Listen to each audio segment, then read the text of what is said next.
Sly Cooper, released in late 2002 for the PlayStation 2, always seemed like the neglected little brother to the Jak and Daxter and Ratchet and Clank series. I'd always heard a ton of talk for those two, yet not much about Sly Cooper. So, when I finally got to play it, I was surprised by how much it grabbed me. Charming characters, a strong sense of style, and just being fun to play. I just couldn't figure out why I hadn't seen or heard as much praise for this game. Hey, but I'm getting ahead of myself here. Sly Cooper, the game, starts with a recounting of Sly's upbringing, from seeing his father get murdered, which is pretty dark by the way, and a valuable book from his family line torn apart. All of this catches you up to the present day, where Sly is aiming to get the pages from his Thievius Raccoonus restored to their rightful place.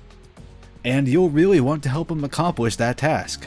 Maybe not entirely from the setup, but more so from just how likable the characters are. You feel a strong desire to travel and succeed with them, because right from the get-go, they're easy to invest in. Sly, since you've seen his shitty past and see how well he handles himself in the present, and Bentley for just being irresistibly nerdy. Seriously, his vocal performance is one of my new favorites in video games. Murray is definitely a bit of a weaker character than Sly and Bentley, but I guess a ragtag crew always needs a lovable buffoon. There's also Carmelita, who works for the police and seems to be a near constant chase of our protagonists. I had no problems with her in this game, but before going in, I had heard that her vocal performance shifts every game, I guess, so I was a bit wary of getting attached to what was here just for that reason. She does wind up calling a temporary truce with Sly near the end of the game, which leads to a scene I rather like, where Sly gets a little forward after retrieving all the pages he was after. Now, to get all those pages back, you're going to travel to a few different hub worlds, each consisting of roughly 5 to 7 stages each. Most of the time, you'll be playing as Sly, who controls very nicely, making it very pleasing to sneak by enemies and sleuth around levels for collectibles. These levels are rather linear, but they're designed so that they're consistently interesting to traverse through.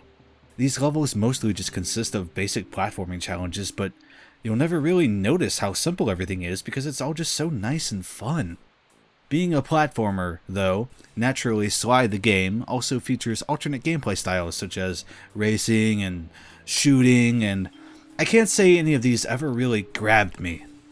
I would always much rather have just been playing another Sly stage when I was playing those stages.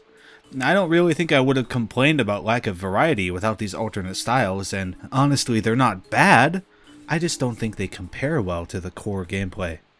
So as Sly, the cool, calm, collected raccoon, you'll spend most of your time sneaking around, breaking objects with your cane to get coins, which can grant you extra health points, and crawling along narrow objects.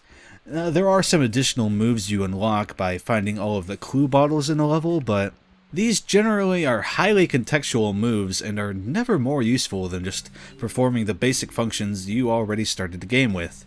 Which is a bit of a shame. It's fun to scour every inch of a level to collect all of those bottles. I just wish that doing so resulted in a better reward than what you get for each one.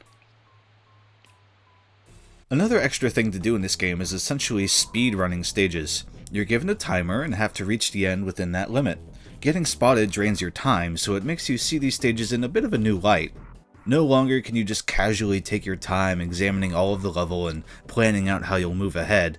You'll need to have these levels memorized and know the quickest and most efficient way to reach the end. Doing so will let you unlock developer commentary, which is not only unique for a game from this time period, but especially unique for a platformer just in general. Really great touch. So, guarding the pages of Sly's books are an interesting crew of villains, most of who you're introduced to with a stylized intro in each world. While I don't think these intros are incredibly pleasant to look at, I do really like what they're aiming for. They succeed in making each world feel like an episode of a series, and I like that framework for this game.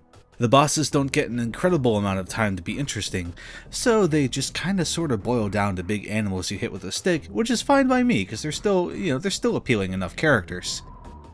That Ms. Ruby boss fight, though, look, I like Parappa the Rapper, but I don't want this dramatic a shift in gameplay when it comes to a boss.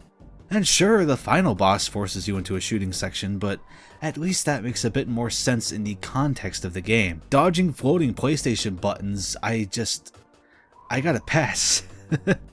Some of these fights in general can be a bit tricky to get the hang of. I know I died a lot to Rally before I got his pattern down, and I definitely died a lot to Miss Ruby. It's just a little odd going from enemies who almost all die in one smack to bosses that take some thought and a few extra hits. It's not bad, just interesting to me. Speaking of that final boss though, just real quick, I wish there was a bit more explanation as to what Clockwork does. We pretty much just know he's a giant mechanical bird that lives on hatred for the Cooper clan. I just can't help but wonder what Clockwork's brand of thievery is, what his day-to-day as a giant metal hate bird is like. But anyway. The game's visual style looks really nice. As you can see, I played using the PS3 collection and I had a great time. Animations look incredibly stiff when characters are talking to each other in these cutscenes, but it's an early PS2 game, so I think it's forgivable. And really, it's the acting behind these characters that makes them sing, so I can overlook the little oddities in animation. The levels are mostly very dark and murky, at least in the overworlds, but they accomplish this without looking generic or unappealing, which is pretty impressive, I think.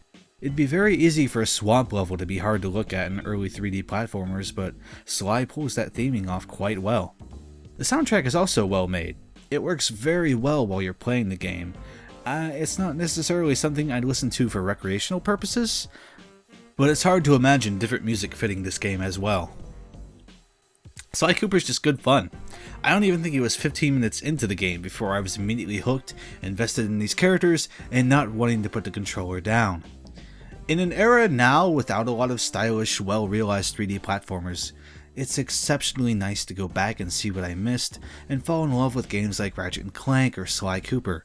If you haven't played Sly like me before now, I think you need to fix that. I regularly see this collection at an insanely cheap price, so it's not hard to get a hold of. Do it for me. Until next time, I've been Mikanus Fan, this has been Learning to Love PlayStation, and thank you very much for watching. And I apologize if this review's a little different than others, because I was drinking a little before this review, and just trying to have some fun with it. So, if it sucks, blame Mike's Hard Lemonade, available now at your local store. Bye.